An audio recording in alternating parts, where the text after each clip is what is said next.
Okay. Technical difficulties there. I genuinely do not know what happened. It said that my camera and my microphone had disconnected. I don't know. Nothing had happened. Everything was still connected. All the lights were on. I don't know what to say. I don't know. I hate technology. I really do. That's all I got to say about that. So, getting back into it, we were talking about Nasrat Haqparast, John Makdessi. And we were saying last time, there's an age gap of about 10 years, or of 10 years here, favoring Haqparast, of course. So, and he's been fighting the better people and doing fairly well.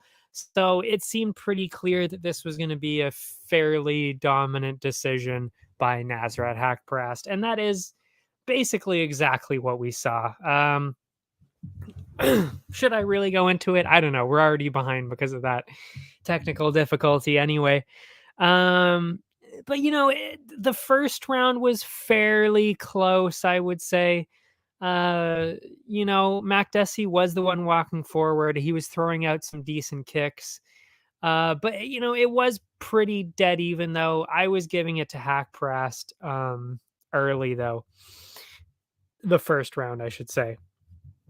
Because of his quicker, he was just being more active, I would say.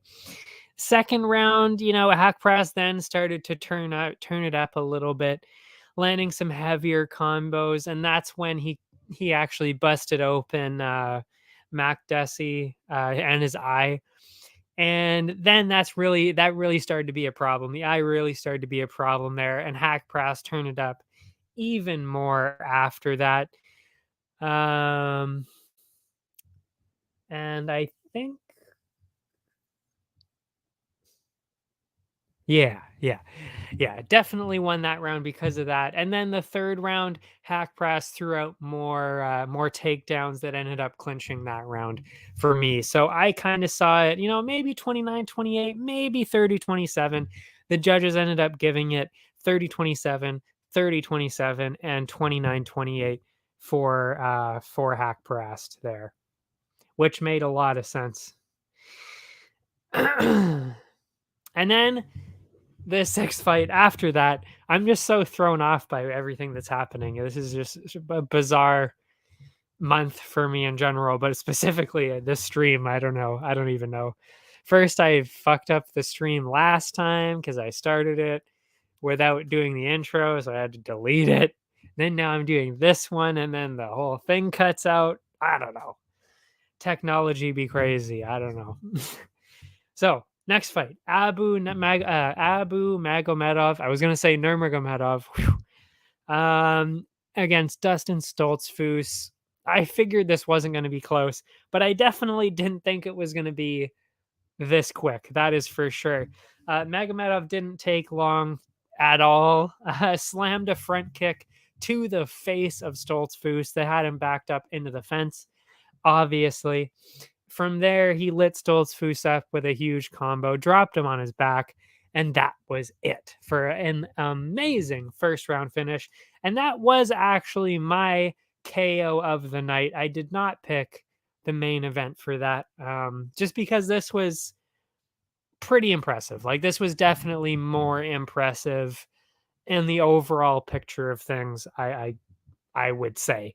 And also it was actually so fast that he grabbed the fourth fastest finish by a debuting fighter. So, if you disagree with me about the KO of the night thing, just remember that that's the fourth fastest finish by a debuting fighter. Absolutely destroyed him. Wasn't even close.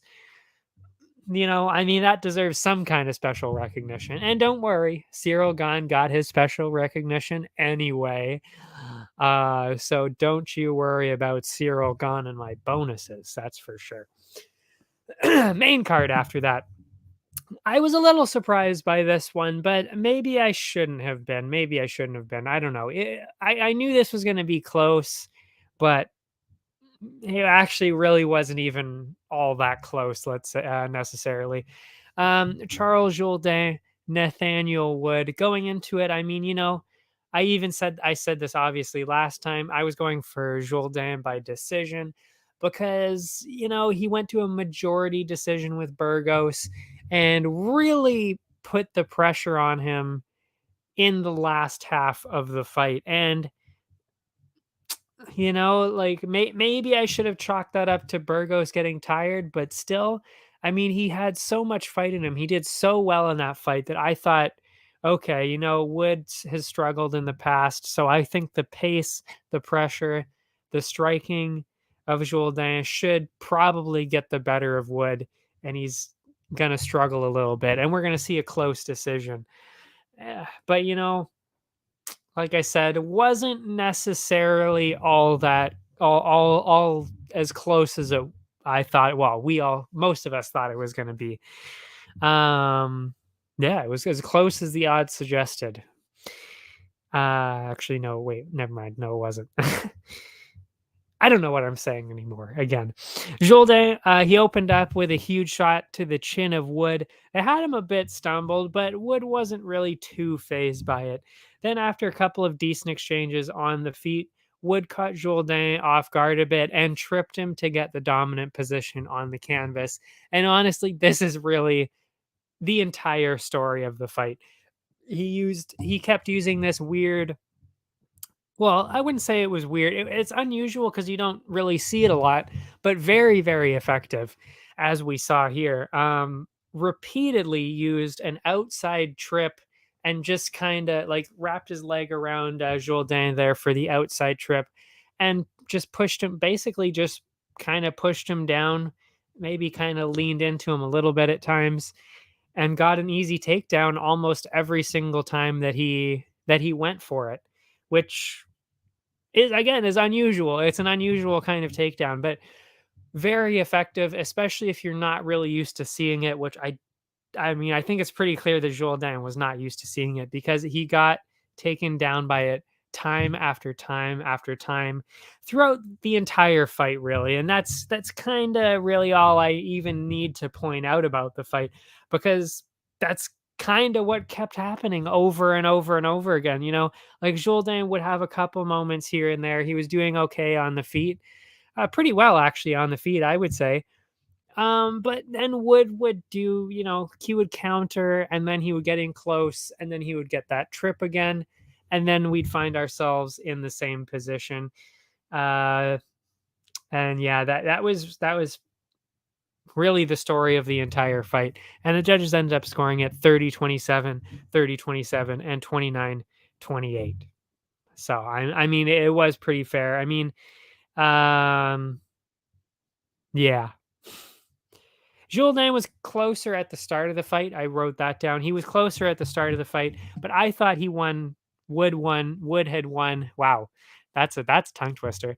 I thought Wood had won all three rounds personally. So I had scored at 30-27. But yeah. Next up was William Gomis and Jarno Arons. I think maybe I gave Gomis a little bit too much credit on this one because I should have considered the fact that Arons is he's also basically in the same position. I mean, they're both debuting fighters coming on to the UFC. So maybe I should have gone more towards a decision on this one, is what I'm saying. But still went with Gomis. I still think that was the clear choice. I mean, he clearly had more power, at least on paper. Seemed to be more well-rounded. So definitely the right choice here, and he did end up winning. But yeah, I was kind of leaning towards a finish here. That's what I was saying last time. Arons was the one walking forward early, but Gomis was throwing out feints that slowed him down quite a bit, and that really actually is the striking experience too, because it's hard to throw out feints that are that solid. Although he was getting backed up, Gomis was doing well with his kicks. He was keeping Arons from rushing in with a combo with that. But then in between kicks, Arons went for a clinch, looking for a takedown. But Gomis was actually the one who ended up on top. Interestingly, he wasn't really doing a whole lot on top. And that's where I was a little surprised. And like I said, maybe because of the experience and the ways that he's finished, I shouldn't have been too surprised. But it was a little weird. He wasn't really doing a whole lot. He was kind of just holding Aarons down.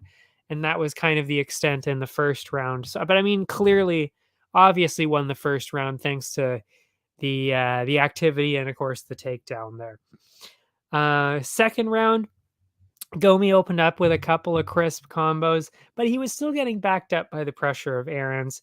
Then it was Aarons that landed his first big shot of the night, wobbled Gomi quite a bit there, and Gomi didn't really want to risk any more damage, so he went for the takedown, knowing that he had the clear advantage, of course, from the first round there. And this time he did do a bit more damage, but still, it took Aarons a couple minutes to get back up and started before Aarons could get back up. And then Aarons went back, of course, to his striking pressure there, or pressure striking. Maybe that's a better way of saying it. Gomi responded with another takedown, but this time Aarons managed to defend, resulting in a couple of very interesting grappling exchanges, which you love to see. And to me, I kind of thought Gomi had was up on the cards there after that one too, but it was close. It was close. The third round there, both of them gave everything at the start of the round, throwing out these wild combos, and this time it looked like Aarons was actually the one leading the exchanges there. Just like the other rounds, though, Gomi responded with a takedown, and he was never really close to any kind of a finish, once again, just like the first round there.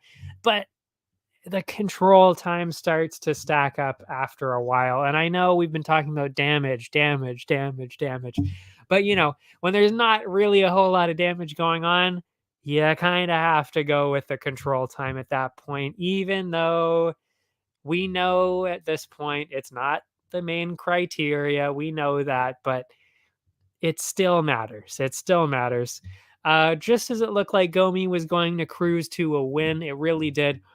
Aarons locked in this nasty submission, really actually threatening a finish there. It was getting close there, but Gomi stuck in there for about 30 seconds. It was pretty rough there, honestly, but he did eventually get out and likely still won on the cards there. It was really, really close though. So, I wouldn't have called it a robbery if Aarons would have won, but it was at that point where it was pretty close. It was pretty close. But the judges ended up giving Gomi the win, 29-28, 29-28, and the first time I've ever seen this, but I honestly think we should be seeing it a little bit more. I truly do. We saw a 10-10 in one of the rounds. So one of the judges scored it 29-29.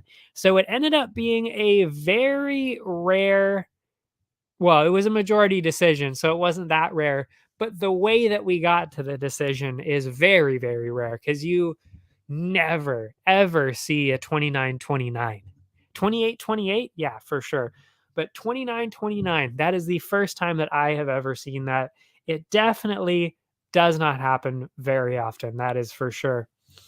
But fair, again, I'm not even saying that that's bad. It's just we don't normally see it. And to be honest, I think we kind of should, because I see what they were talking about. I mean, I even said how close it was, especially in that second round.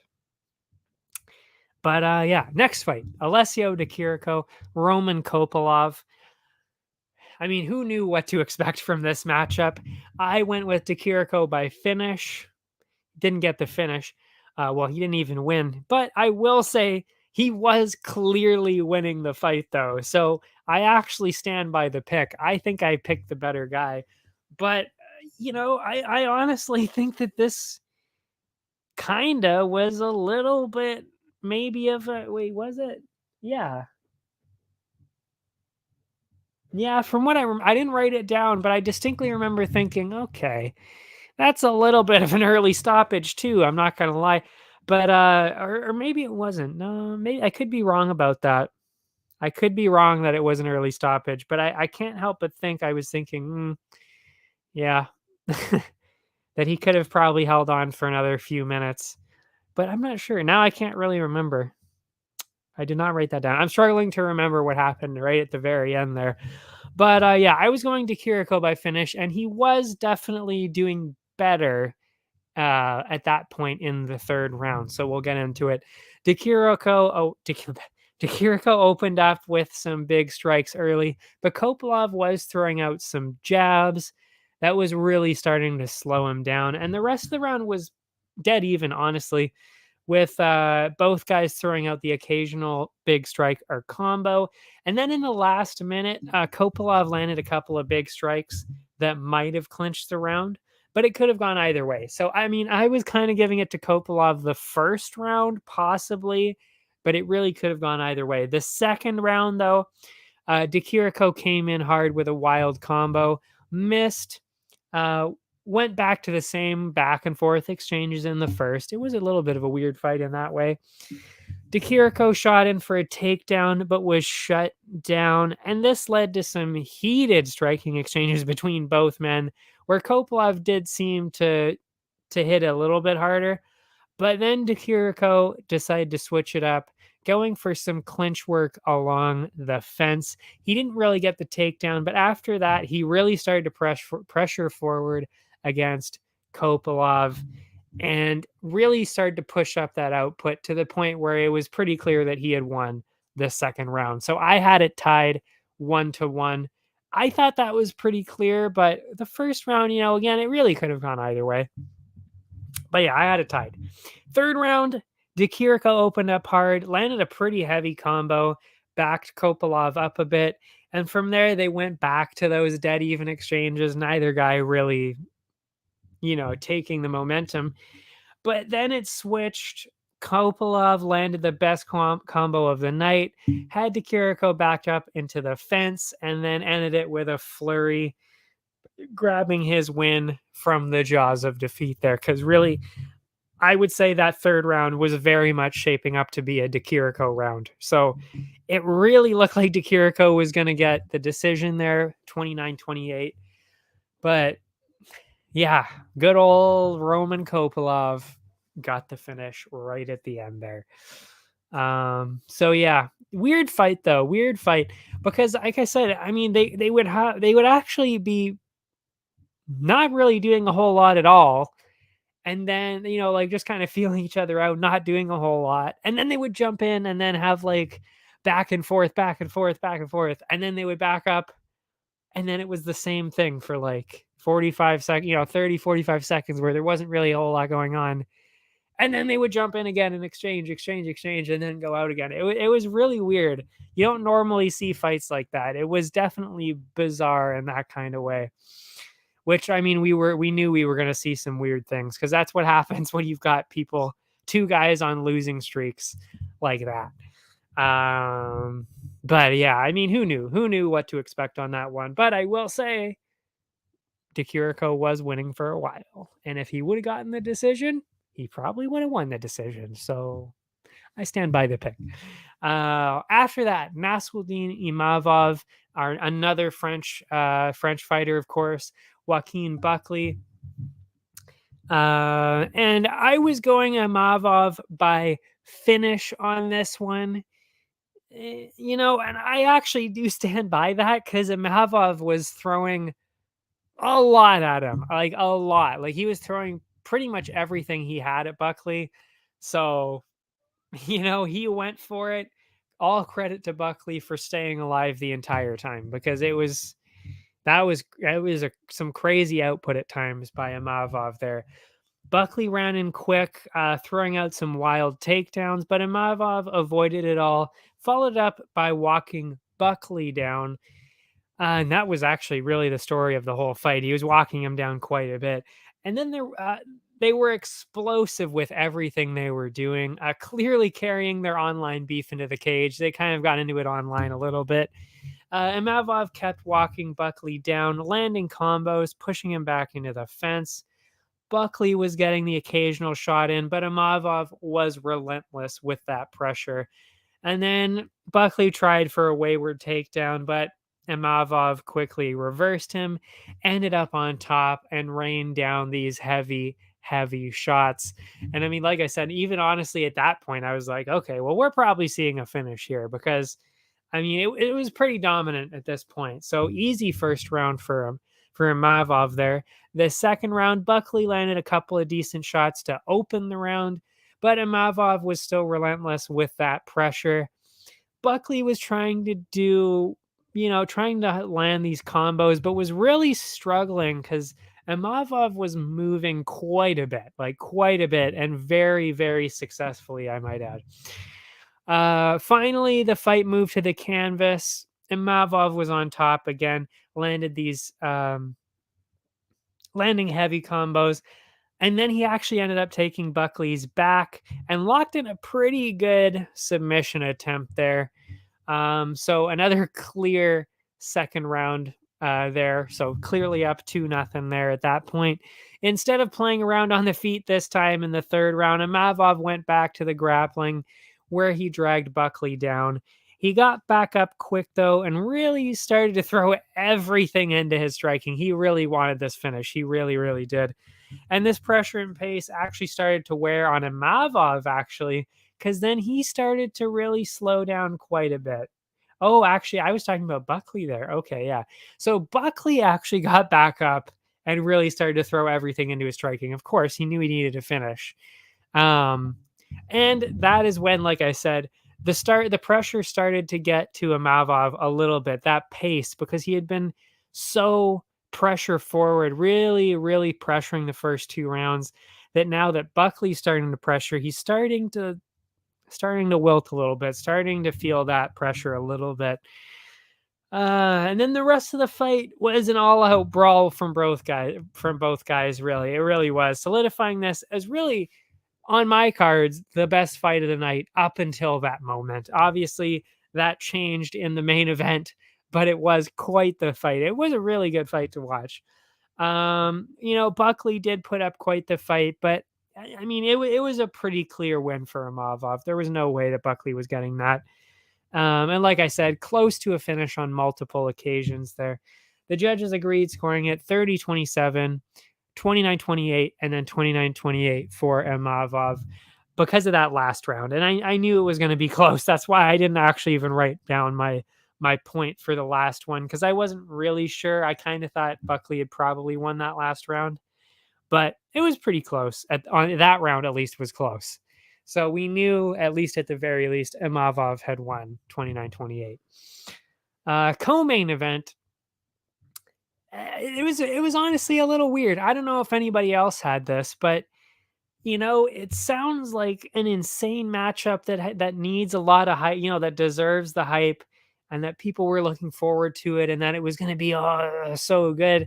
But honestly, I don't know. I just never had that experience with the matchup. I don't know if anybody else had that, but I just wasn't really excited for this one. And I mean, I heard Izzy saying the same thing, but I mean, I'm not saying I'm copying his thoughts here, because I was thinking the same thing first, but I just wasn't really excited by it, I guess, because I also knew exactly what was going to happen, that Whittaker was clearly going to win by decision here. I mean, like, if you've been watching it all, both of their last few fights, I mean, there's no surprise here at all.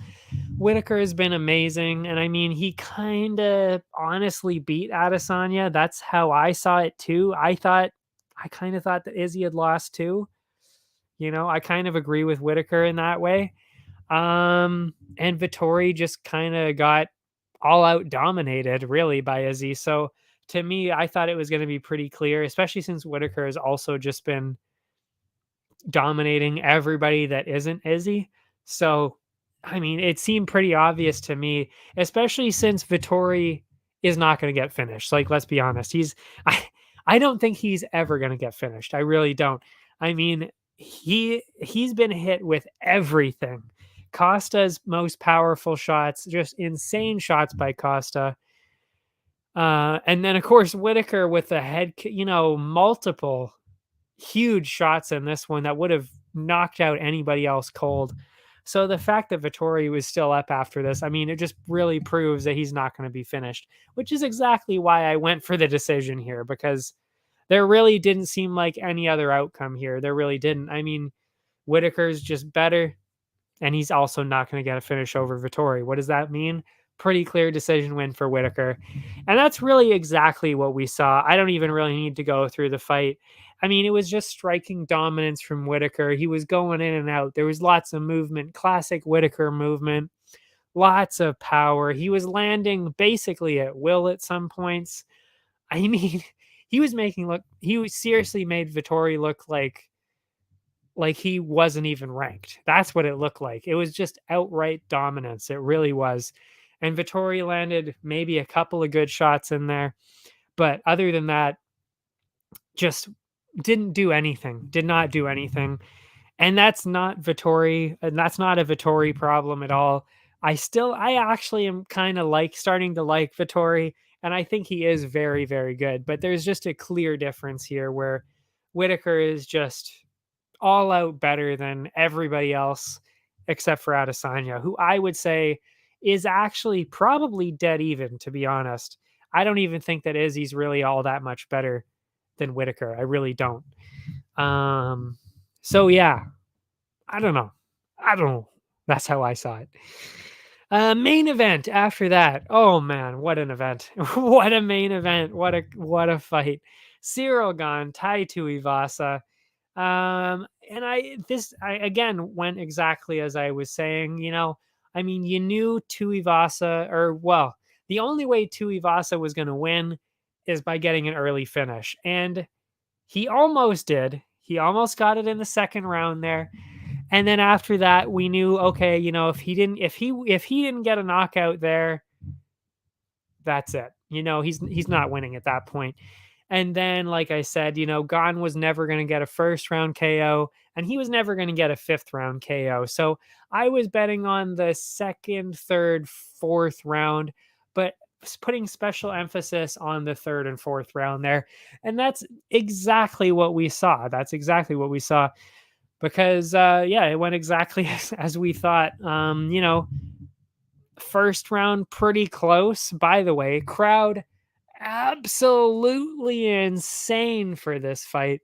I genuinely have never heard a crowd like what we heard in the main event there. Just unbelievable, truly unbelievable. I just wanted to see what time it was because the timer's wrong up here now because I had to restart the stream.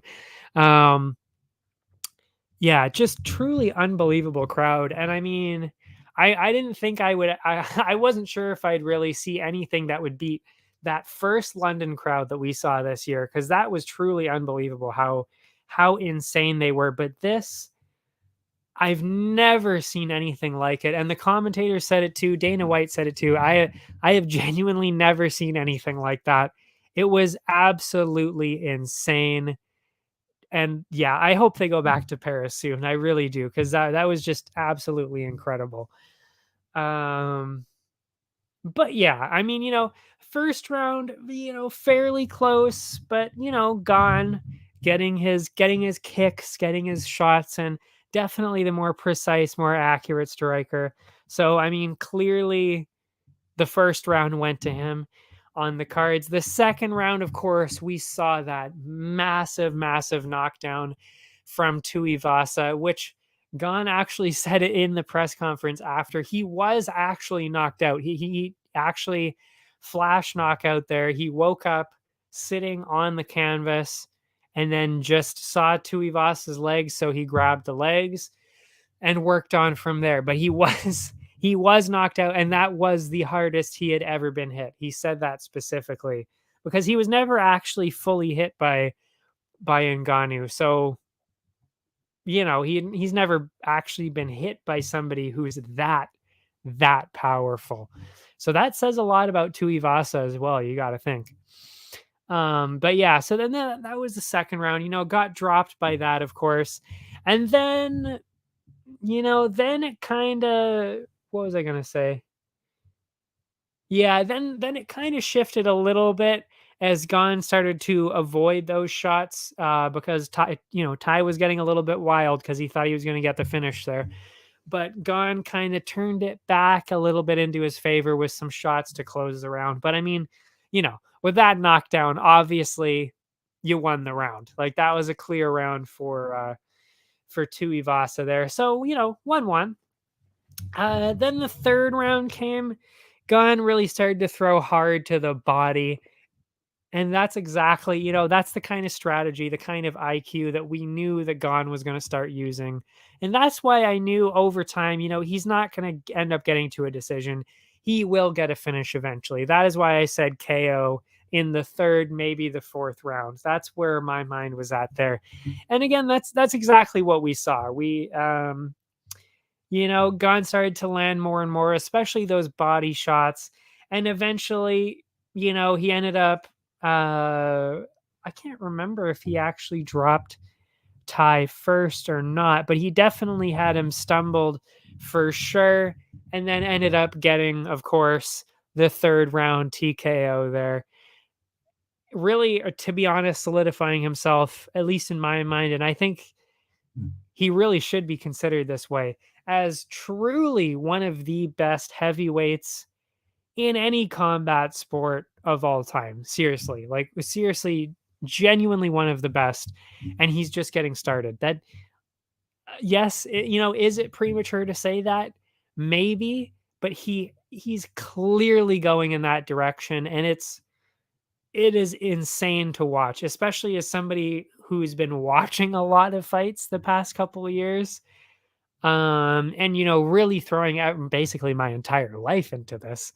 I mean, literally, like, this is the only thing that I do 24/7 pretty much. So, to see somebody special like that, and Chimaev too, who we'll see this weekend, to see somebody doing things that are that special, and you've barely had any MMA experience. That's insane. That is insane. And it does not come around often, no matter what sport you're talking about. And I mean, he's only been, I think this is probably what, his like fifth or sixth year in MMA, maybe. And he's already basically the champ. I mean, he was the interim champ, and let's be honest, a lot of people were kind of like, oh, he kind of won that fight. And you know what? He was beating Ngannou. But for me, what lost it was that last round. And I've said this over and over, but in the last round, he made a couple of key mistakes that if he would have done things just slightly differently, and he definitely could have done it, it was an error in strategy, not in execution, just in strategy. He just picked the wrong strategy in a couple of different moments. And that cost him, and that's why he's not the champ, the undisputed. That's where I was looking for. That's why he's not the undisputed champ right now. But he easily could be, and I think it's pretty clear that he's either going to get a chance at the interim belt for a second time, or he's going to wait out for the undisputed against Ngannou again. But it seems like what we're going to be seeing instead is probably Ngannou against they were saying, oh yeah, no, actually no. What were they saying? I think they were maybe actually saying Gane and Ngannou, because that kind of still makes sense. But they were also still saying John Jones and Stipe, because that makes a lot of sense. It really does. And then Blades is thrown in there too. So we're thinking maybe Gane and Blades. That makes sense. And I would like to see that too, because Ngannou is obviously still out with his knee injury and all that kind of stuff. So maybe we'll see the interim championship between Blades and Gane. I could very much see that. Stipe hasn't fought in a long time. Jones obviously still isn't back. So we could still be seeing that matchup. I think that's kind of what they're shooting for, because it kind of makes sense. Stipe being a slightly smaller heavyweight. And of course, not fighting for a while. He's also slightly older. So it kind of gives John Jones this best, it's basically best case scenario for his debut in the heavyweight is somebody like that, because that's how he's going to get a title shot, is if he beats Stipe what else can you do but give John Jones a title shot after that? So, it's a perfect strategy in that regard. So we'll see what they do with that. I think probably Curtis Blades, and Ciryl Gane is probably what we're going to see next, though. I think that makes a lot of sense. KO of the night. Oh, and Aspinall is, of course, still in the mix as well. Yeah, I was like, wait, is that? I was genuinely thinking, I was like, wait a second, is that heavyweight? Yeah, no, it is. Aspinall is also there too, but of course he's also still injured. So, again, Blades gone makes a lot of sense. Bonuses of the night. Magomedov, I did say that was the KO of the night. Sub of the night, there was only one submission, Stephanie Egger. Brawl of the night clearly had to go to Ciryl Gane, Tai Tuivasa, because that was crazy. That was an amazing, amazing fight. Incredible to watch. And most valuable fighter to me had to be Ciryl Gane, not just because of the finish and the win there, but because, he was headlining the first UFC event in France. He had the whole arena on their feet. They even made up a chant for him. They made up a song. It was amazing. I've never seen anything like that in fighting. Well, actually, except for maybe in London with Patty, they had that chant, of course. But yeah, just unreal. And then, of course, got dropped like that, flash knockout there too, and then recovered, and then ended up still getting the KO. So, I mean, did we kind of expect that? Maybe we kind of expected that, but to see it play out, and then of course the whole, him being so cool the whole week. He's a really funny, really cool guy. And then of course being nice to Tai the whole time. They even had some fun, some comedy thrown in there in the fight. It was just great to watch. And yeah, Ciryl Gane deserves every kind of recognition for that. So I gave him a much deserved most valuable fighter bonus for that. And before we take a quick break, we will quickly talk about Dana White's Contender Series, as they say on the show. That would be starting with Tereza, I believe, Bledá, and Nayara Maya. Going into it, Bledá, massive favorite. I think she was something like minus 500 or 600 or something like there. So very much the favorite going into this one. Yeah, and even I thought, I was like, okay, well, she should be able to get a pretty good finish here, get the contract that way. Not because she's the huge favorite, but because if you looked at how she was winning fights, she was dominating her opponents. Maya not necessarily having the same strength of schedule in there. So it seemed pretty clear that Bledá should have been able to get a finish there. And in the interest of time, we won't go into it too much, but clearly she did not get the finish, or else I wouldn't have been talking about it like that. It was a little bit of a weird fight. She clearly won, though. She clearly won, dominated all 3 rounds, but there was a lot of holding in there. There was a lot of, it just didn't look like she was anywhere close to getting a finish at any point. And if you're a massive favorite, you've got the wins behind you, you've got even some finishes behind you too. Given that situation, when you're on the Contender Series, you've got to give it that little bit extra. And she just didn't really do that. So, I personally wouldn't have given her the contract on this, even though she very clearly won. Excuse me. And I even wrote here, actually, funny enough, I mean, I actually tend to agree with Cormier on all of his power rankings. I really do.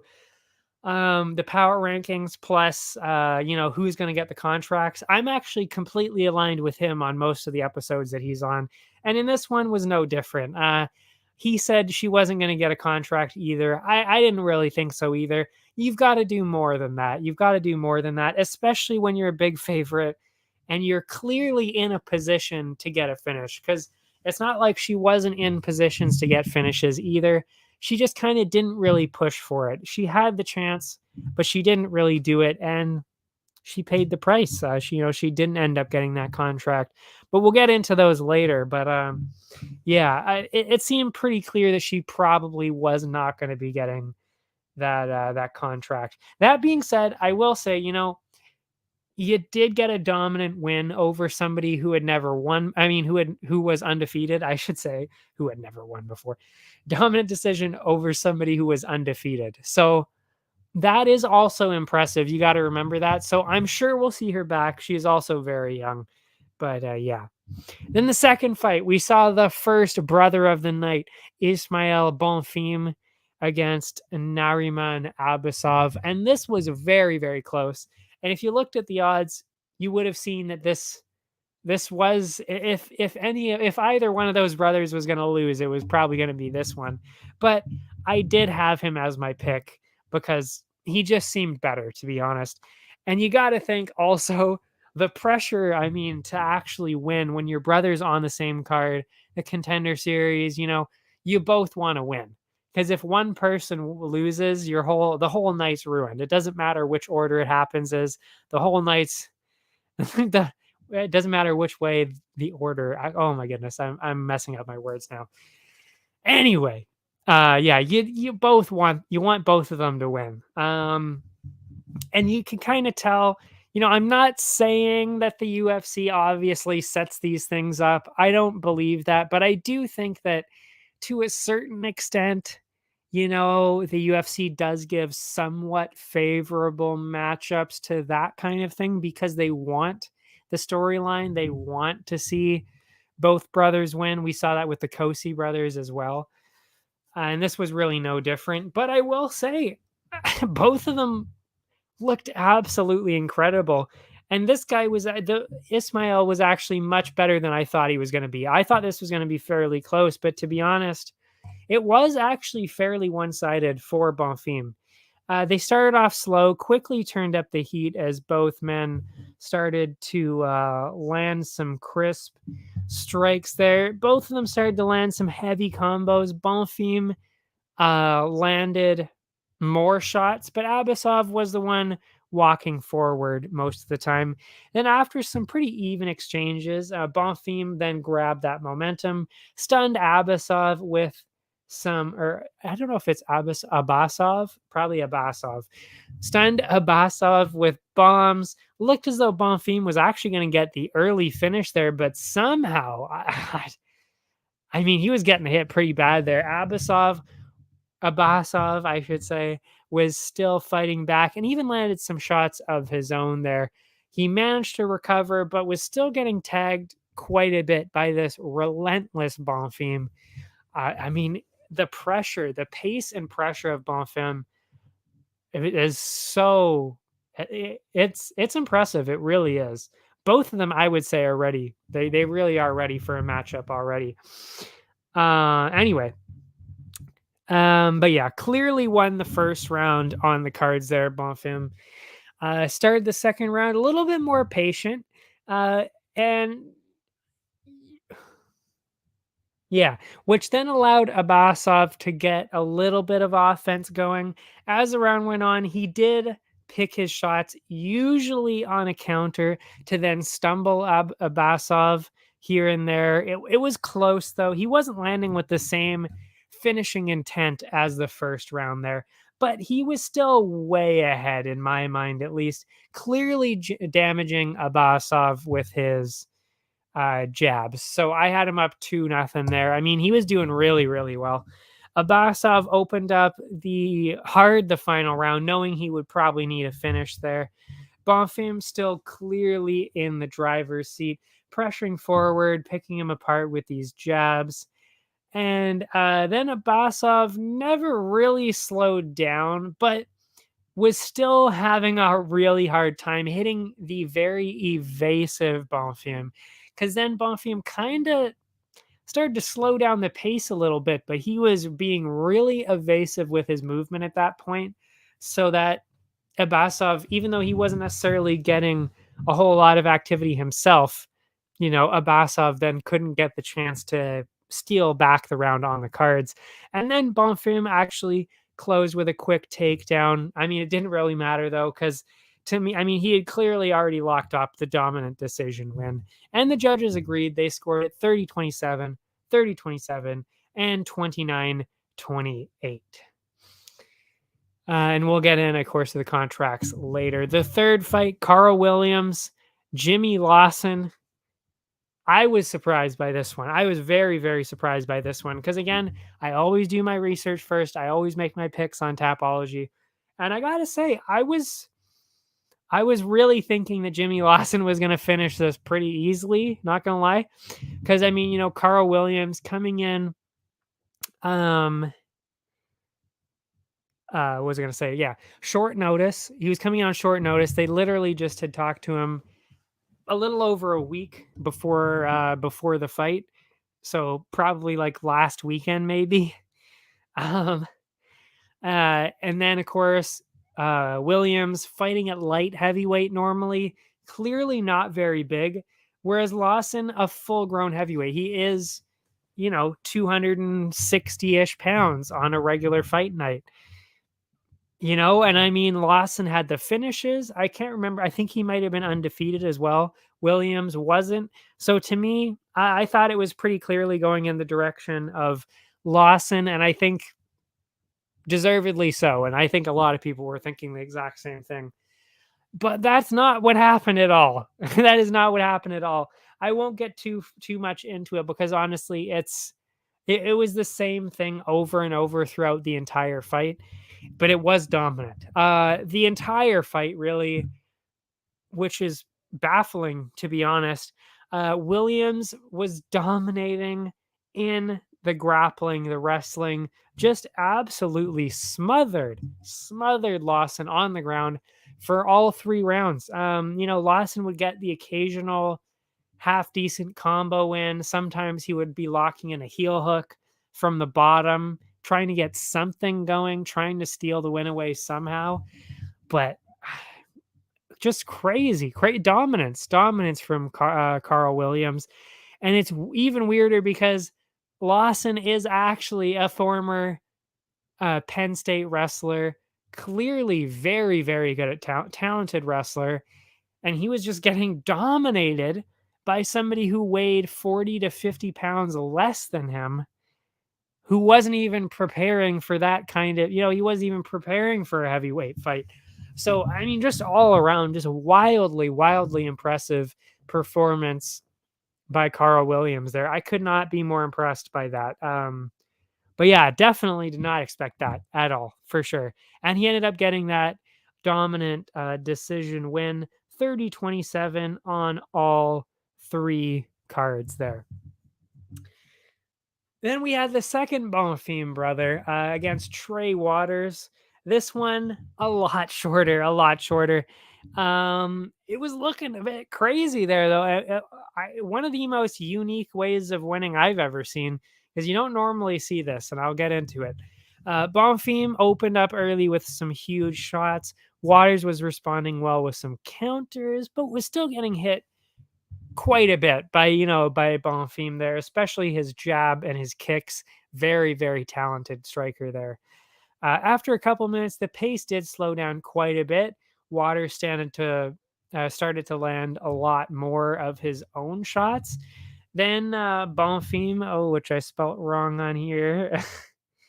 Bonfim was still dangerous, though, stunning Waters with some clean shots. And after some beautiful strikes, Bonfim then went for a takedown, wanted to mix it up a little bit, slammed Waters into the canvas. Amazing. And it looked like that could have been a grave mistake, actually, because I was like, oh no, like the huge favorite, the second Bonfim brother is going to get choked out here. Got stuck in a deep, deep guillotine. Seriously, like I was like, oh no. And just as it looked like, I was like, oh man, he's going to tap. This is not good. Then all of a sudden the fight was over and I was like, oh, he tapped? I didn't see that.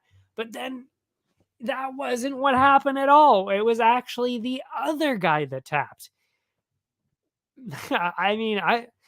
it was so quick and so unexpected considering what we were looking at, that even the analysts were confused. They were like, wait, what just happened? What? Like, did the other guy just tap? What just happened? Yeah, and you never see that. I mean, it was just crazy to see. But what most of us didn't see when you looked at the replay, Bonfim, after a little bit, while Waters was locking in that guillotine, he had slipped the arm underneath of Waters, underneath the neck of Waters there, and just started to lean on it. So we weren't really seeing it. We were kind of just seeing the guillotine that was, of course, on top. That was what visually we could see. But what we didn't see was underneath, he was going for the Von Flu on Waters. And that is exactly what happened. He used that and got him to tap. And I think even Waters kind of wasn't really sure what was happening because he was going for the guillotine the whole time. I don't think he even kind of saw that Von Flu, the movement of the arm there. I don't think he even really saw that when saw him slip that in. I mean, it was crazy, just wildly impressive. And to see that, to have that vision, I mean, that's crazy. So first round submission for Gabriel. Yeah, that was Gabriel, right? Yeah. Gabriel Bonfim on that one. I mean, just sensational right there. Then we had Vitor Petrino and Rodolfo Bellato. This was actually a rematch. They had fought before. In that one, Petrino actually grabbed a first round KO. Didn't get the first round KO, but he did get the second round KO this time. And I do see why they put this one back together. It was a few years later because, I think it was 4 years ago that they fought the first time. So two completely different guys, and two top prospects, to be honest, because Bellato did look good, not just in this fight, but also before. He looked pretty good on paper. So I see why they did this again, why they did this matchup again. But Petrino, much bigger. Opened the offense early, lit Bellato up with these bombs. Bellato responded with a takedown attempt, but he was shut down and actually reversed by Petrino because, I mean, he is massive. He is a huge guy. I mean, this weekend we're going to see Jailton Almeida, who is a massive light heavyweight himself. But I don't know, Vitor Petrino might actually be slightly bigger than that. They're very close, but I mean, both of those guys are huge. Anyway, Bellato tried to grab a submission from his back, but was brutally slammed to the canvas. Petrino literally took him up and just slammed him on his back. From there, Petrino landed a couple of big shots from top position, trying to go back to the striking. Then Petrino continued that onslaught.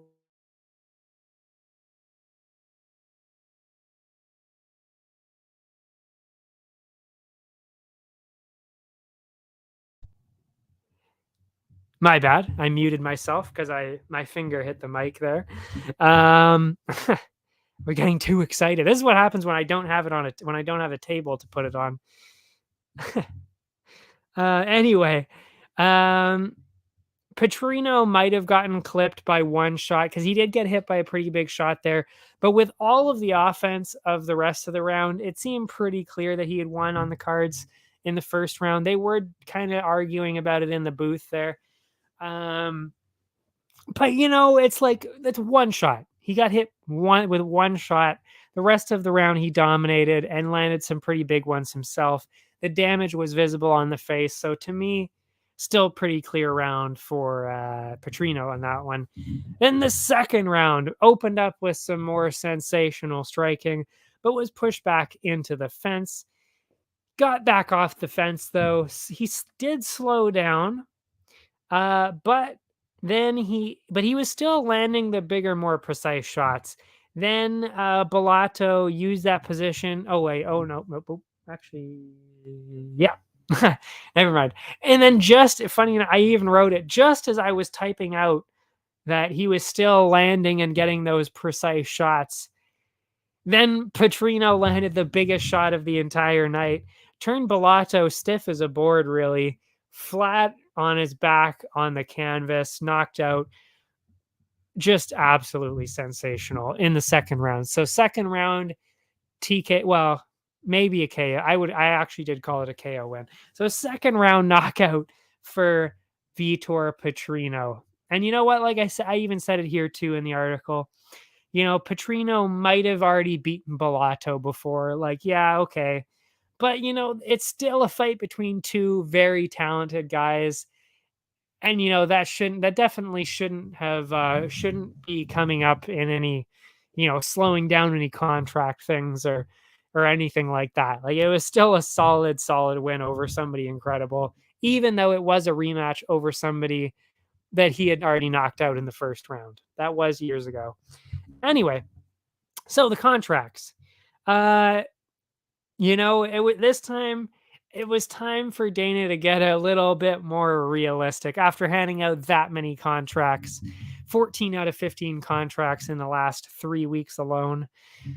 So seemed like it was time for him to get a little bit more conservative, which is why I wasn't surprised at all, of course, when he said Tereza Bledá was not going to get that contract. And it's fair. And you know what? He also had a good point. It's not even just about the performance there. I mean, yeah, she didn't get the finish and she was the huge favorite. So there was all that kind of stuff too, but she's also only 20, so just get her to have 1, 2, maybe 3 at the most more fights, get her back on the Contender Series or put her in the UFC outright, give her the chance then. Like she's super young. She still got the dominant win. There's nothing, it makes sense. She just needs to develop that more, especially that finishing intent. That's really all that she was missing in this one. Because if she would have gone for a finish, she probably would have gotten it. And we would have seen a contract. We would have. There's no way we wouldn't have seen a contract. 20-year-old, we don't usually see women get too many finishes. So, a finish over an undefeated prospect like that should have gotten a contract. So, yeah, that's really all that was missing from that performance. And it seemed like that's exactly what Dana was saying as well.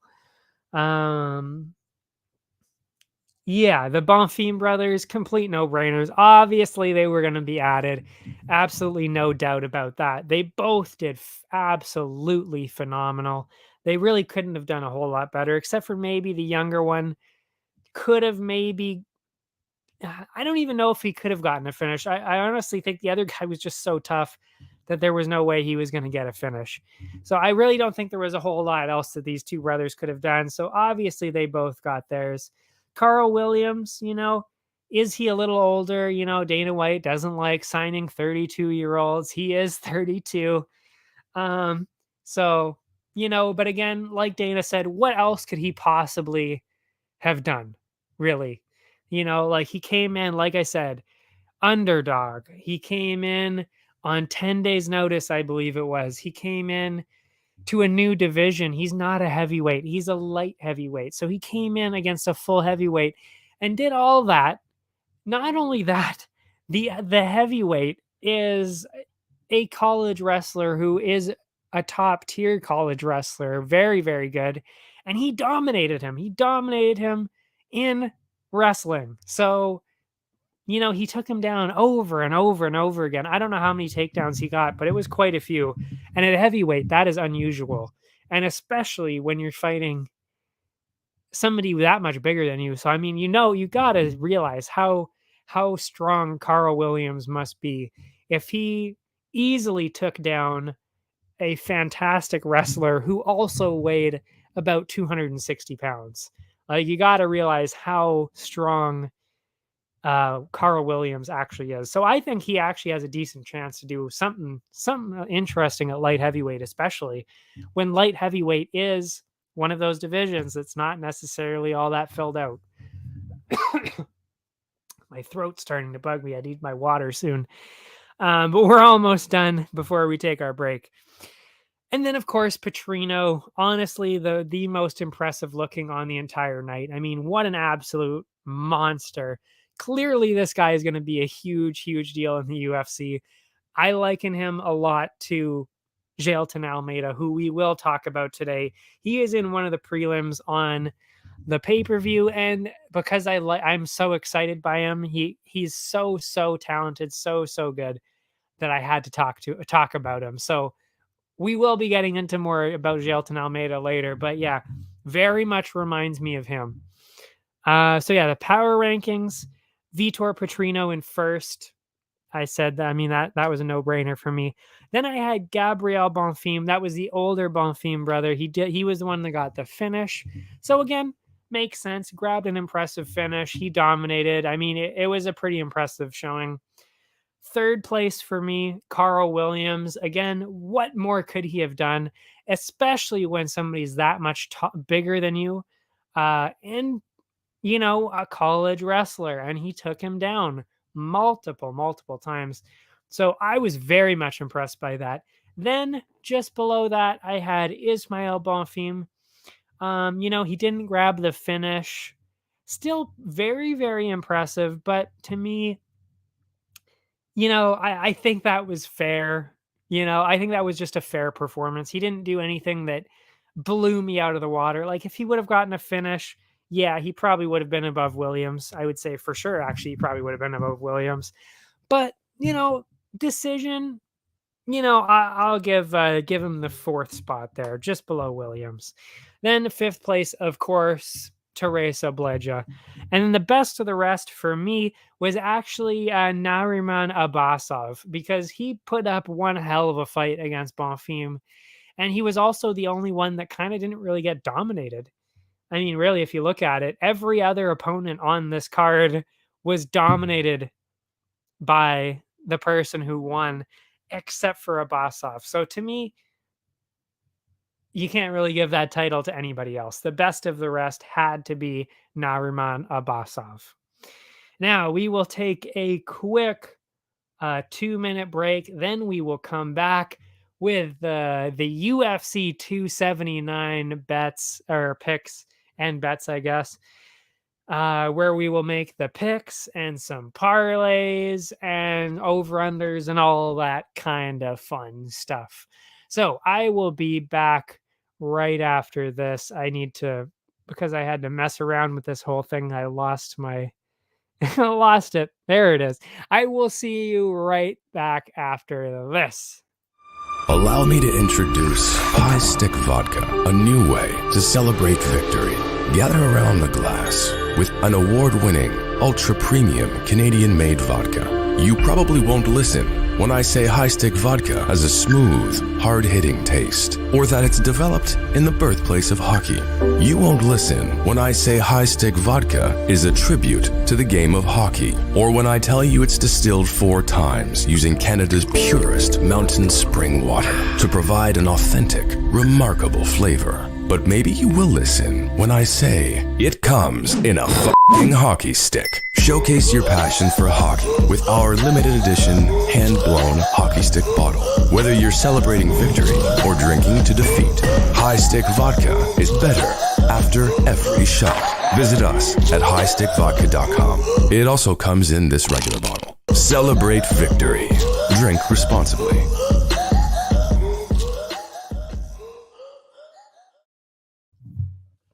And we're back. So we're back. UFC 279. Oh man, that's funny. I didn't even get the odds up. I will bring the odds up here. But the first fight opens up with, of course, on the main card, I should say, opens up with Johnny Walker and Ion Cutelaba. Quite the fight, honestly. I mean, really, realistically, this could go either way. But I gotta say, on this one, I don't know. Like, I like Cutelaba. I think he's good. I think he's got a chance here and there. But on this one, I just have to imagine that Walker is gonna hold the advantage and probably get a finish here. Walker 1-4 in his last 5. Cutelaba 2-4-1 in his last 7. So they're both struggling for sure.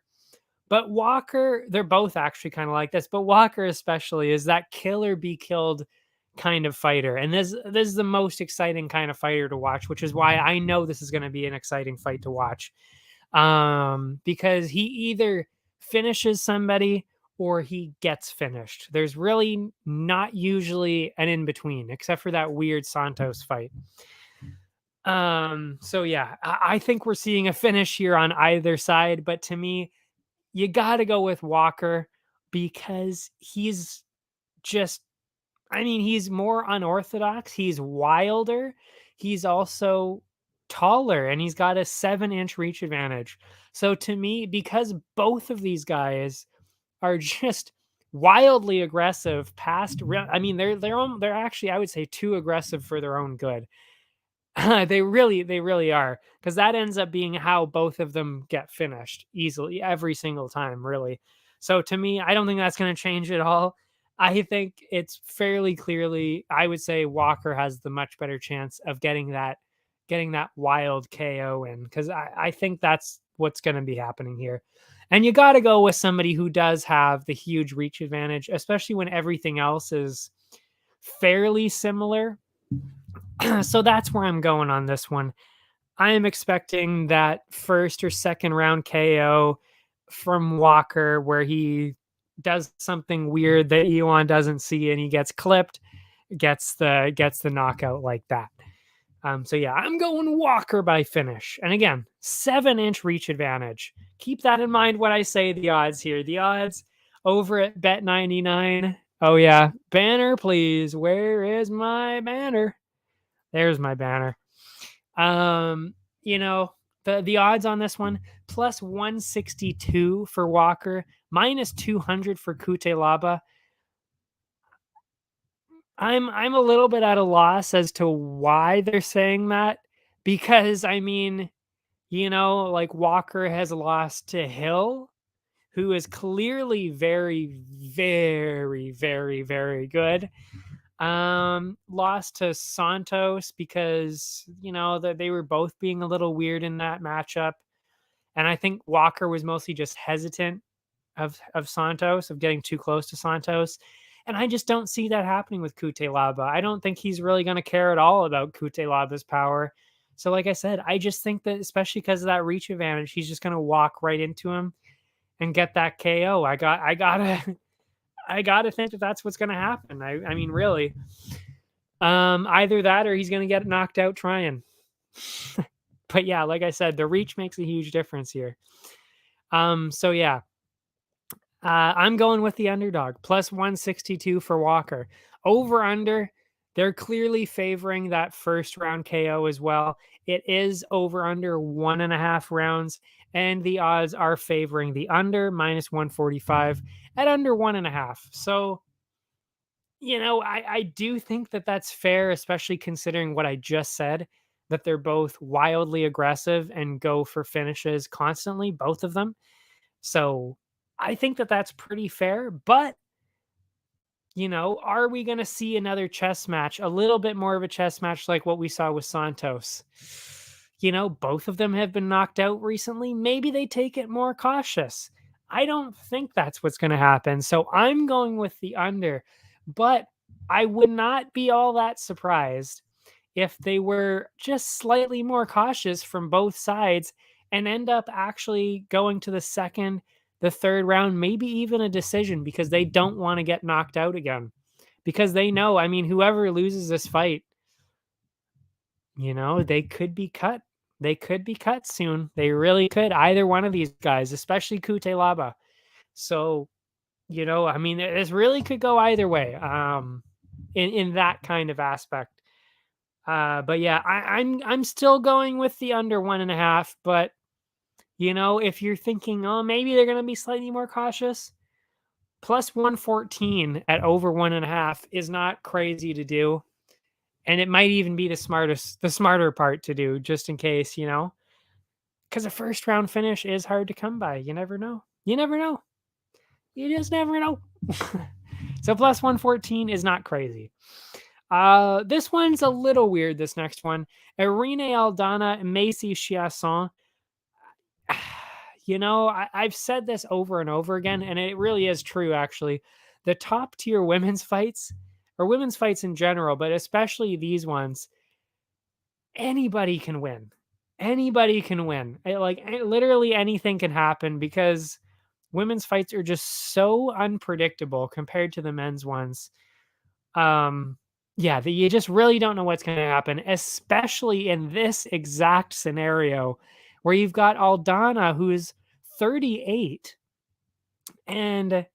but she's also done very, very, very well against all of her opponents in the UFC so far, just losing by decision a couple times in fairly close fights. And then Chiasson, younger, but hasn't really fought the same level of competition and has maybe been slightly struggling just a little bit. She had a very, very close fight with Norma Dumont, who I think actually she's also on this card, I think. From what I remember, I'd have to scroll through here. Let me see here. Yeah, she's fighting Danielle Wolf. Yeah, so it is very, very, very close. I want to make that very clear. Like, this is by no means, heavily favoring Aldana. The odds do favor it, and I will say I am going to go in that direction too, but it's close. It's close. But, I haven't been watching a lot of tape recently. I did say that I do better with my picks when I don't watch tape, but when it's really close like this, I have to watch the tape. And I gotta say, the striking of Aldana, very, very impressive.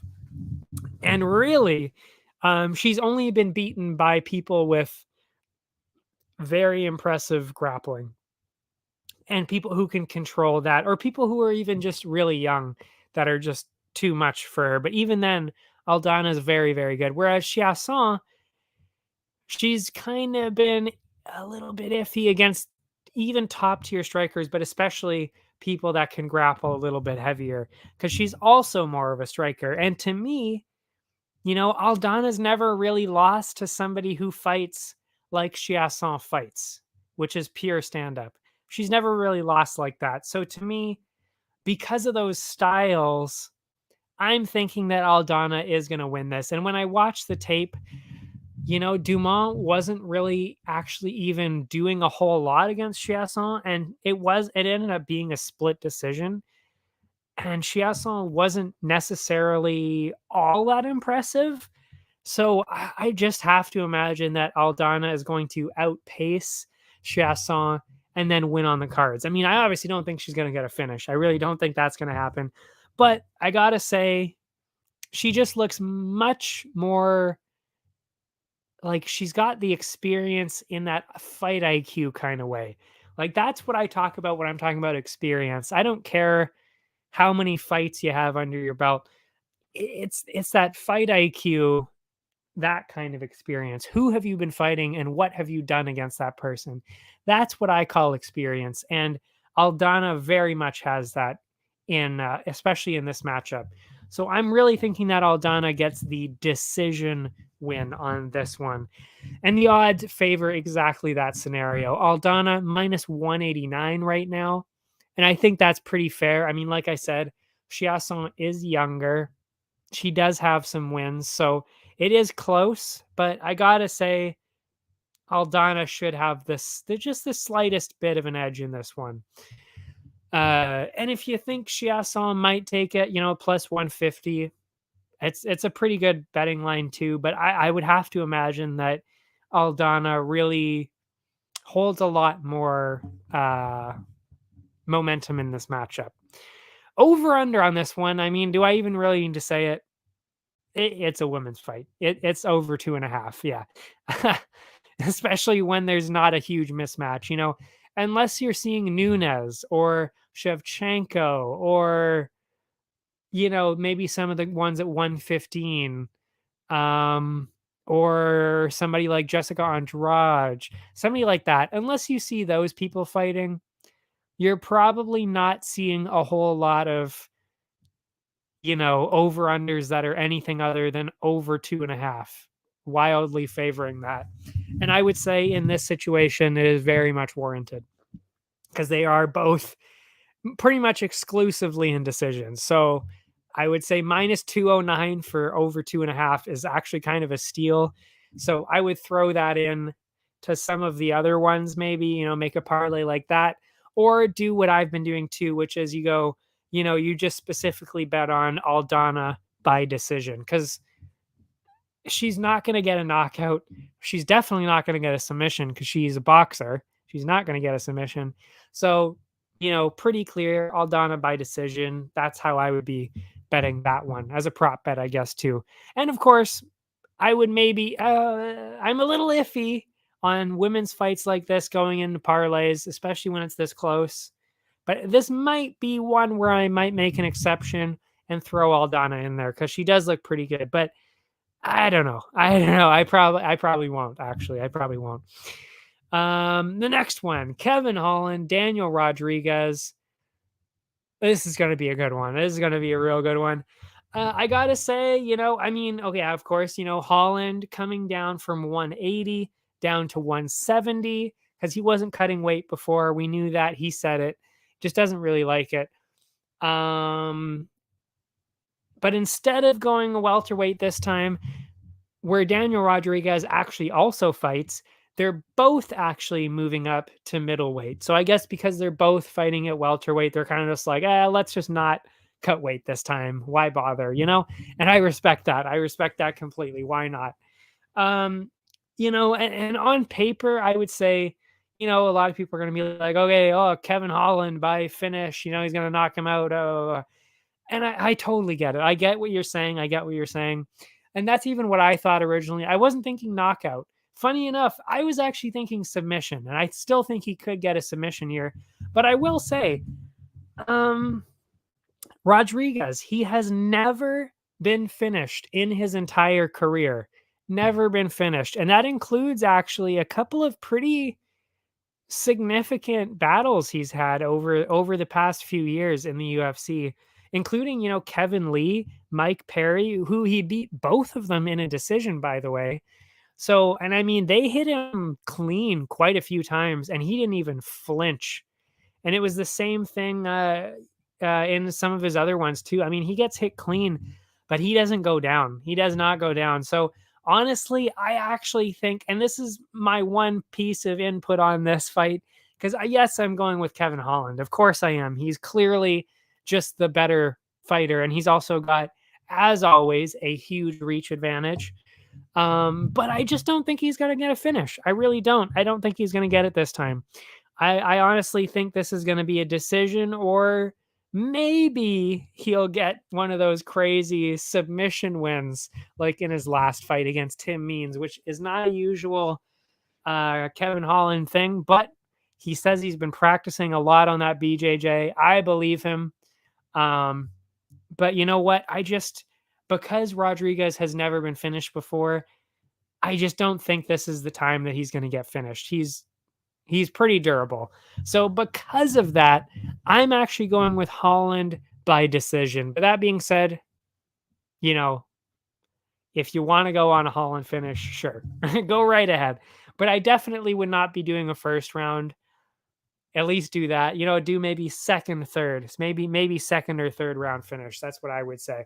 Anyway, that's how I'm going on this one. Kevin Holland by decision. Now, minus 200 for Kevin Holland. That's a pretty good deal for Kevin Holland, considering he is almost always the favorite. I would say it's pretty clear. Definitely go with minus 200 on Holland on this one. Plus 162 for Rodriguez. I get it, he's beaten some pretty tough guys, but they also always tend to be shorter than him. He tends to be at a reach advantage. So with this, that's another thing going towards Holland on this one. So I just think there's a lot going in the Holland direction, but not enough to get that finish, like I said, which really benefits us in the over-under on this one because it is 2.5, over under 2.5. So they see what I'm seeing, which is that he's got a lot of, he's never been finished before. So you could maybe Holland's going to use his classic reach and then the huge power to get a finish.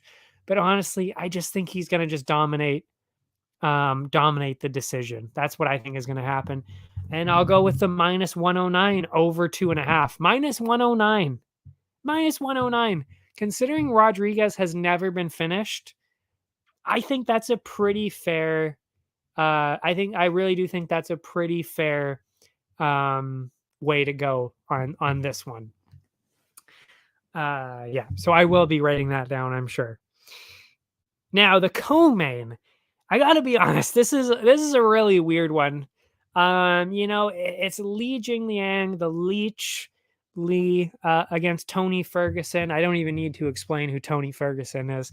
But it's like I just don't know what to expect from this. I mean, obviously we expect some kind of an all-out war because it is Ferguson.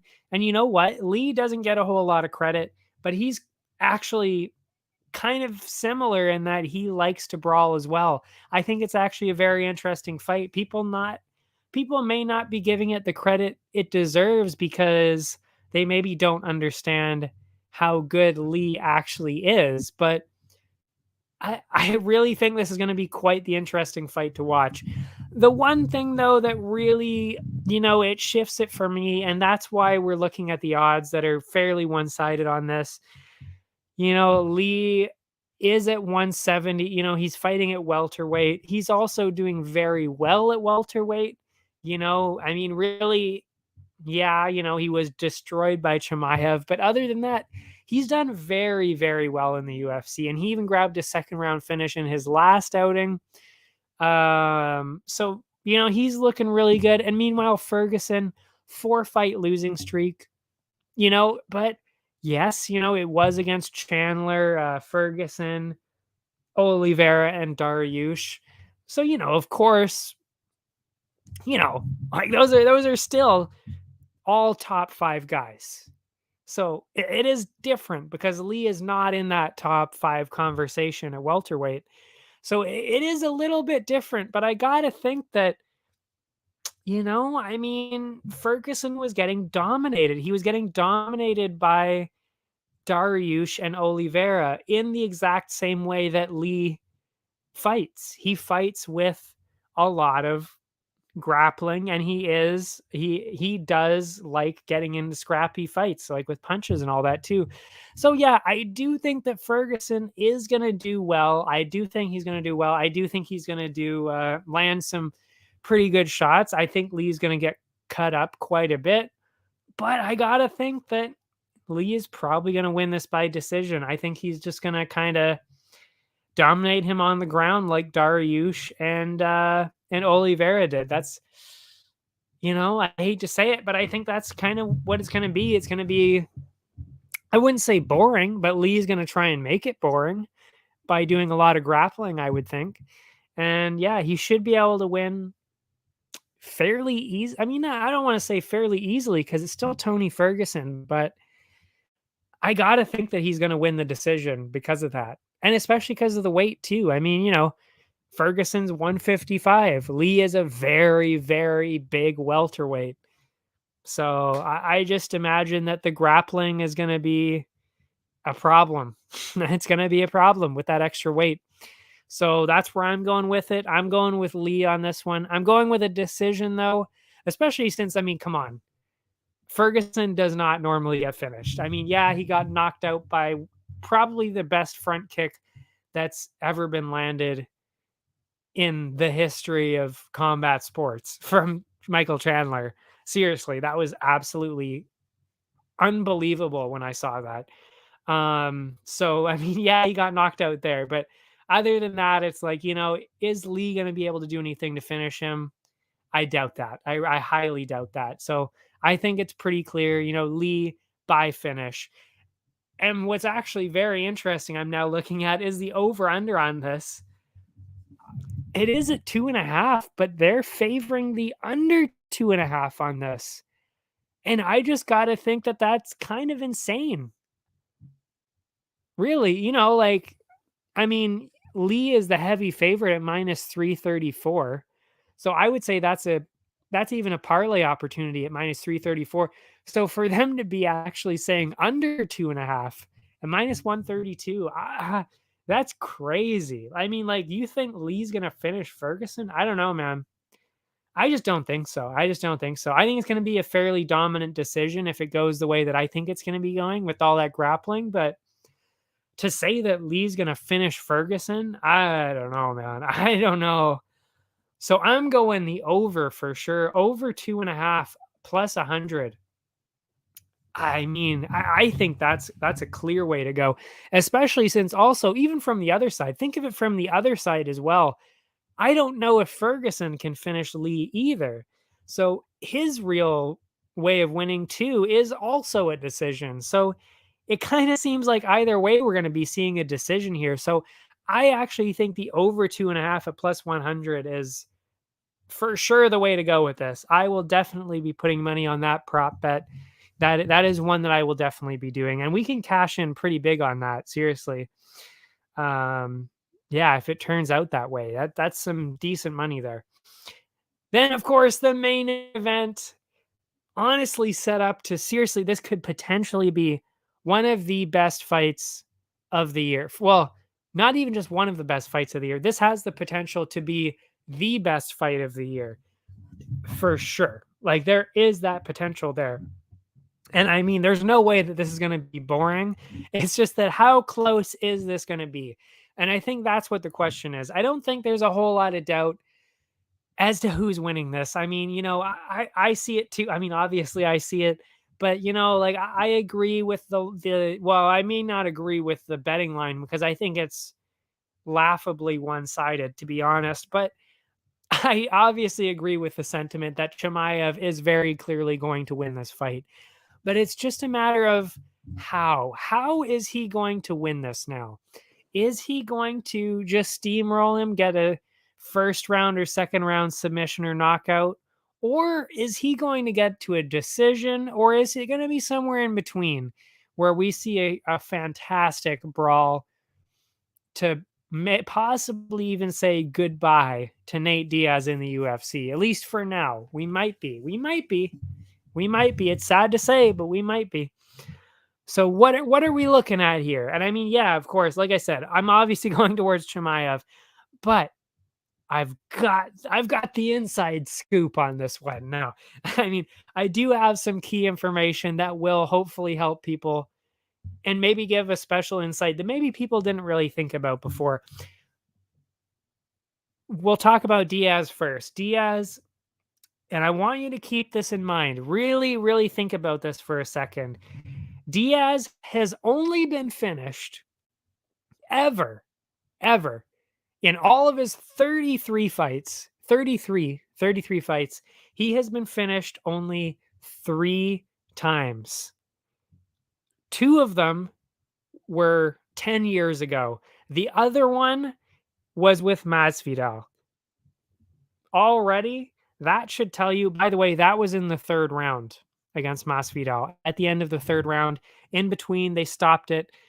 Doctor stoppage, the blood was too much, so the doctor stopped it after the 3rd round.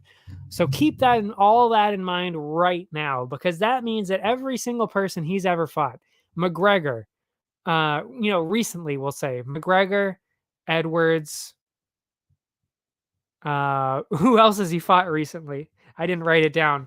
But, all those people that he's fought, none of them finished him except for a 3rd round Masvidal that, to be honest, it could have kept going. He was fine. I mean, it was a deeper cut, but you should have let it going. You should have let it go. I mean, and we've been saying that since the fight. I mean, and when we saw the stoppage, we were like, why would you stop this fight? Why would you do that? And if it was anywhere but New York, where it was, I think it was in New York. If it was anywhere else, it probably never would have been stopped. But they stopped it there. So keep that in mind. Keep that in mind right now, because that is what I'm saying when I really do not believe that Chimaev is going to get a 1st round, probably not even a 2nd round finish, because Diaz, I think, is really a lot better than people are thinking he is. He did, remember, he stood up 5 rounds with Leon Edwards in the last, what was that, 6 months ago, 8, 9 months ago? I can't remember when it was. But you know, he lasted the entire fight with Edwards, who is now, of course, the champion. And I get it, you know, yeah, yada, yada, yada. You know, Edwards, yes, he was getting dominated by Usman for the middle 3 rounds, but he still landed the head. He still knocked out Usman. Don't forget that. And he was doing pretty well against other people before that. So, I mean, and he didn't get knocked out by McGregor. He didn't get knocked out by anybody else, except for he was finished 3 times. Like I said, 2 of them, which were 10 years ago. And he got finished by Masvidal because of his blood. And that is exactly what I think is going to be happening this time. I don't think he's going to get a clean knockout. I don't think Chimaev is going to get a clean knockout. I don't think he's going to be getting even a submission. I mean, he might get a submission, but honestly, I think really what's going to put an end to this fight is that scar tissue. I really do. You know, I mean, Chimaev put up one hell of a fight against Burns. He knocked him down a couple times. He made him bleed, and he was absolutely relentless. I honestly think that that is exactly what is going to happen this time. And I also have to point out the psychological part of this. And I actually said this before the last fight. And I mean, I know that there's not a whole lot of people watching this, if anybody, but I specifically said last time, Chimaev is different. He's different. He wants to fight. He wants to. That is what he did with Burns. I honestly think he probably could have finished Burns. He probably could have taken him down and gone for a submission. But guess what? He didn't even try. He didn't even want to go to the ground. He didn't go for it. Never once tried. I mean, I think he might have gone for one takedown in there. But other than that, that was it. And you're telling me that the guy who got multiple first round finishes, not even getting hit, you're telling me that that guy can't take down Gilbert Burns? You're out of your fucking mind if you think that. Like, I honestly think that he could have, but he didn't want to. He didn't want to. And he even said after, I wanted to fight. I wanted to prove that I can fight in a stand-up fight and win. That's what he wanted to prove. He said that to everybody. He wanted to prove that he could do a stand-up fight. And I think this is the exact same scenario. I think Chimaev knows. He knows that he can fight. He knows that he can just run straight at Diaz and get a first round finish, but he doesn't want to do that. Why would you want to do that? You've got the opportunity to have one of the best fights in UFC history if he just stands up for a while. And yeah, sure, you know, if Diaz hits him with a couple of crazy ones, sure, you know, he'll go for a quick takedown, you know, maybe even get a finish right away. But honestly, I don't think that's what Chimaev wants to do. And that's the difference here. The difference to me is he doesn't want to do that. He doesn't want to go to the ground. He wants to have a fight with Nate Diaz so that the internet goes insane and loves him even more. And it also gives Diaz a nice way to possibly leave the UFC. And I think Chimaev wants that as well. I don't think he wants to just, you know, beat Diaz in this, you know, quick 3-minute submission thing that people think he's going to do. I just don't think he wants to do that. And that's the difference here. It's not that he can't do it. He doesn't want to do it. He wants to get in this fight. So that's why I think you're going to see this fight drag on a lot longer than you expect. And I'm thinking really the 3rd, maybe the 4th round, we're going to see another TKO. And we're going to see it probably because of a lot of unanswered strikes, or we're going to see it because the doctor comes in because of all the blood. Because I really think that's really what's going to be the story here. Chimaev is going to shred open Diaz, of course, with all the offense, all the output there. And then he's just going to get hit a lot. He's going to be, you know, it's kind of like he was against Masvidal, where he was getting hit a lot. Kind of like even Ferguson was against Gaethje, where he was like just kind of not there anymore. He wasn't getting knocked out, but he just wasn't fighting back anymore. And I think that is more so what we're going to see. We're going to see Diaz give 100%, and we're going to see Chimaev not giving a single fuck. He's going to go in there, go for a brawl. He doesn't care. He wants a performance bonus for having a crazy fight. That is what Chimaev wants. That is who he is. So I think that is what we're going to see here. We're going to see third, maybe fourth round TKO from Chimaev. Or maybe, maybe he decides to throw in a submission there whenever he feels like it. But that's what I'm thinking right now. So yes, you could throw Chimaev in a parlay, but to be honest, you're not getting any money back on that whatsoever. Minus 1250 is just obscene. Like that's silly. There's no point putting that into a parlay. You're not getting any money back. Just leave it out. Leave it out.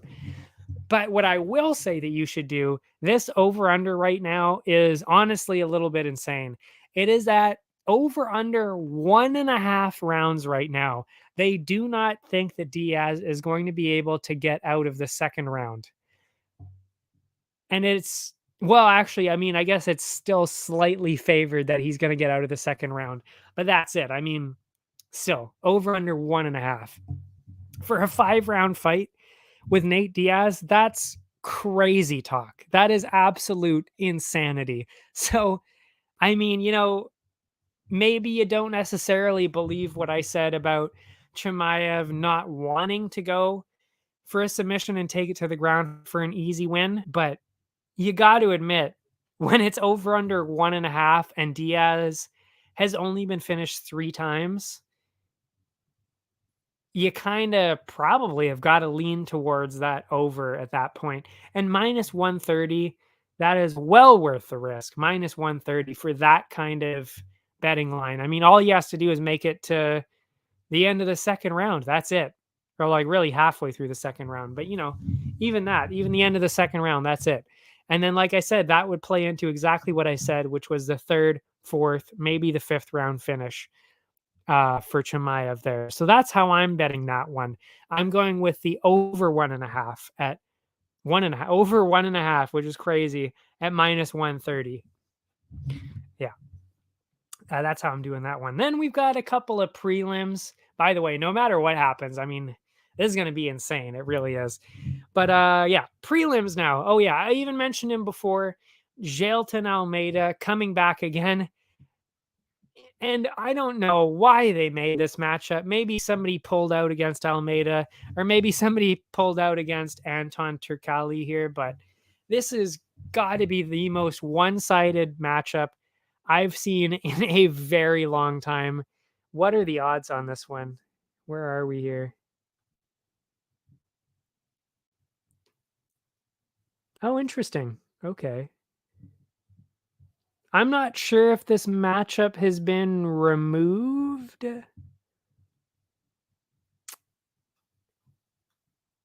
Okay.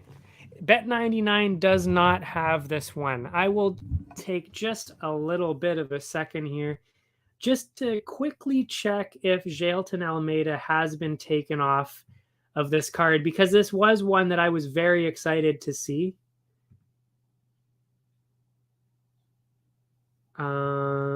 No.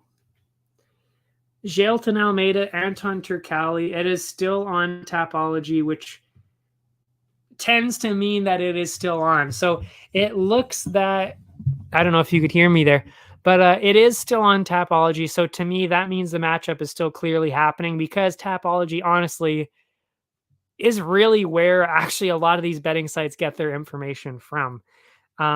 So I find it a little bit weird that is not up on Bet99 yet. Maybe they're just a little slow. Maybe this was a last minute one that was added. Actually, you know what? I think it was. Now that I think about it, I think this matchup was actually just added probably, I think actually Saturday or Sunday. It was added pretty late. So that could actually be why it's not on there. So I don't have odds for this, but I got to say, when the odds come out, when the odds do come out, Jailton Almeida should be a massive, massive favorite. And to be honest, I don't think there's any way that Turkalj is getting out of the first round. I really don't. Jailton Almeida easily, in my mind, in the lead for Rookie of the Year.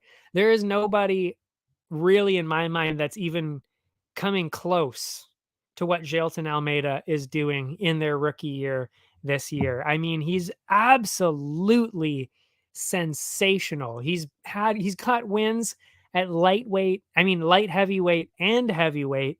dominated, just absolutely destroyed everybody he's faced so far.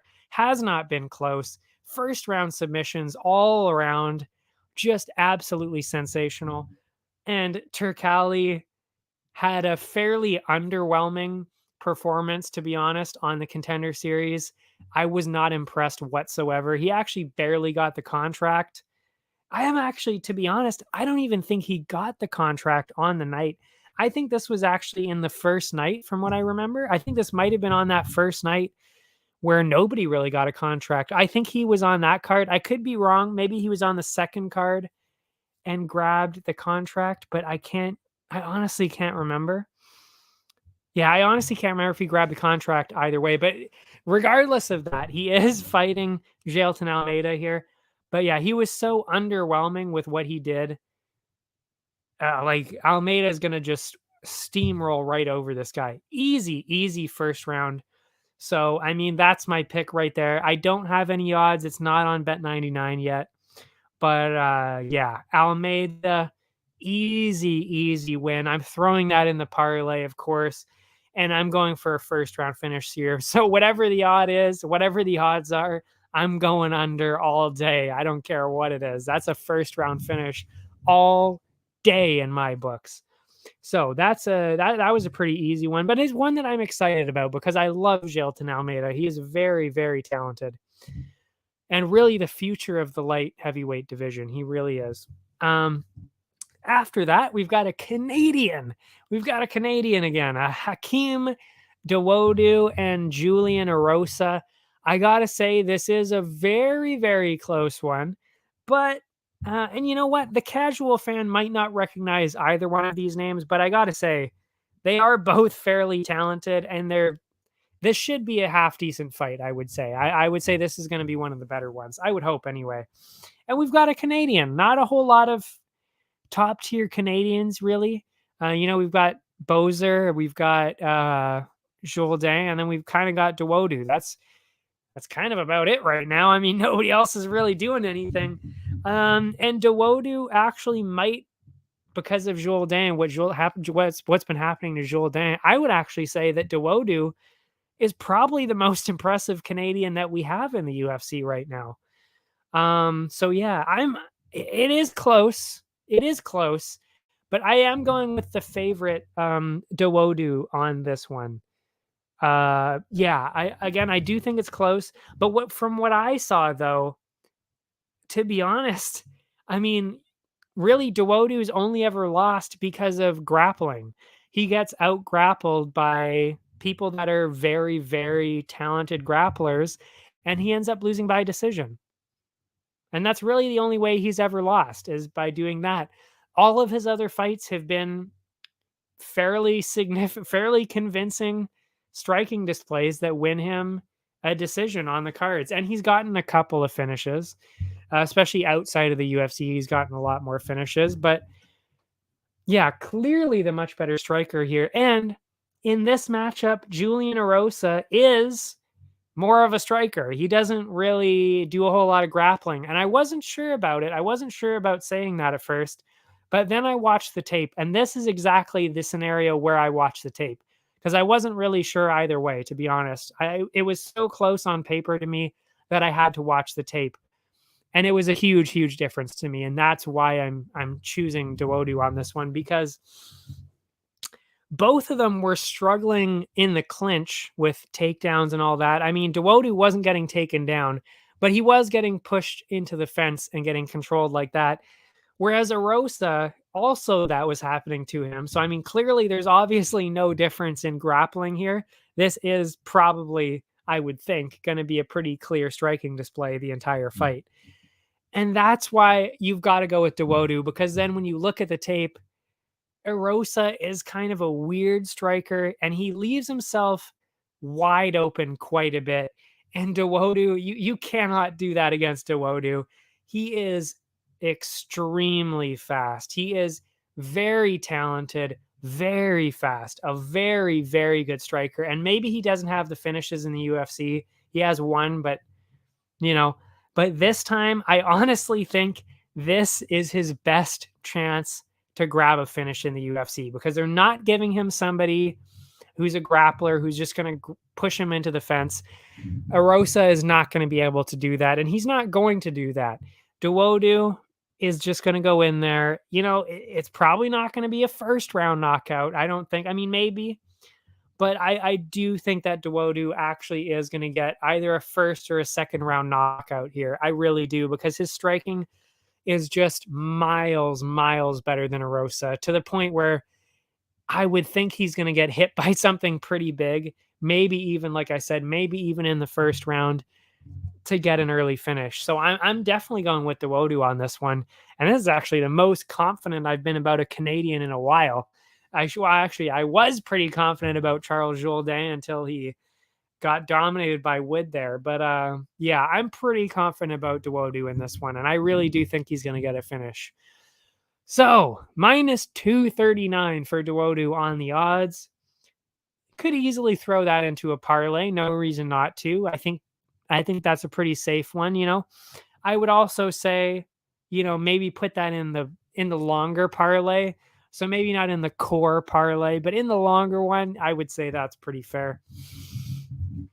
And then the over-under, Arosa is at plus 183, which again, those odds are pretty fair, I would say, because Dawodu is clearly, on paper, I would say he's even slightly better. But when you watch them, Dawodu is clearly much better. Anyway, over-under, minus 137 for over 2.5. And I do see why they're saying that, because, like I said, Dawodu very much in a lot of decisions. But what flipped it for me is that Arosa has been knocked out in the first round. I think it was 3 times. It was either 2 or 3 times. So the fact that he has already been knocked out a couple of times that early in the fight by lesser fighters, to me, that means that somebody like Dawodu is capable of grabbing a finish here. They can get a first or second round finish, which is why I'm actually going with the under on this one. And it is close, minus 137 for the over, plus 108 for under 2.5. I'm going with the under on this one. But, you could really go either way on this. You really could. You could either go with me with saying, Arosa has been finished. He lacks a bit in the striking department. Dawodu could take advantage of that. Or you could go with the prospect that it's like, well, Dawodu is in an overwhelming number of decisions, so that's probably what we're going to see here. You could really go either way on this, but when it's this close, maybe go with the one that gives you the better return, and it kind of makes more sense to plus 108 for under 2.5. And that's where I'm going on this one. And that is it for the picks today. That's it for me. But I will, of course, give you the parlays, and then we will call it a night here. Let's see here. Let's see. I'm not liking the early weeks. I actually think Lioness is probably looking better, but I need to look more into that. A lot of the first fights are very close on the odds. Alatong Hailey, minus 182. That's iffy. I think that's headed in the right direction. I'll have to look into it. And of course, I will post my parlay picks in the article tomorrow, so you'll see it there anyway. But, I might be going Alatong Hailey at minus 182. Dumont, minus 435 for Dumont, because Daniel Wolf, this is only Daniel Wolf's second MMA fight. I honestly don't know why they're giving her somebody as good as Dumont right away. And that's probably why that is exactly why it's so one-sided, especially since Wolf is actually a little bit older. So, I don't know what to expect from that. So I'm inclined to not actually include that in there, because that's a bit there's too many question marks in that one. But again, that'll be maybe one that I'll let you know tomorrow in the article. Jake Collier and Barnett, I should say. Jake Collier, Chris Barnett. I think Collier minus 455. That should be in a parlay. Minus 455 right there. So that's the first one for sure in the parlay. Dawodu minus the 239. That's fair for a parlay. Walker is the underdog, so I'm not sure about putting that in the parlay. Aldana at minus 189.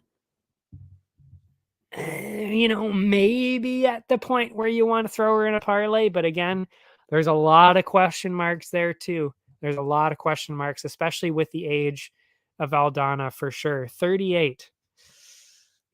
That's rough when you're starting to go against top tier contenders like that. You're that's getting into Holly Holm territory, where even Holly Holm did start to have problems with that against Ketlin Vieira. So I'm not sure if I'm throwing that in a parlay. Holland minus 200. I think there's no reason not to throw that in. Li Jingliang, minus 334. Throw that in the parlay. And Chimaev at minus 1250. I mean,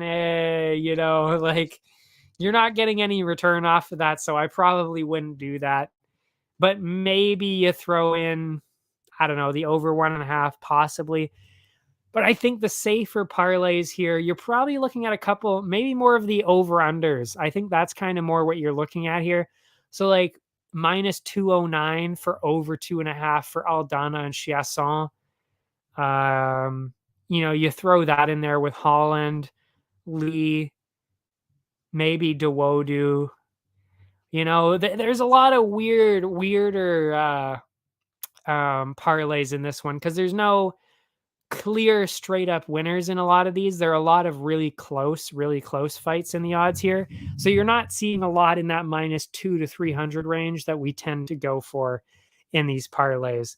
So, you'll probably see more likely what I'm going to do with tomorrow in the article, because I'll be spending tonight, of course, going over the rest of the fights that I didn't look through for this stream.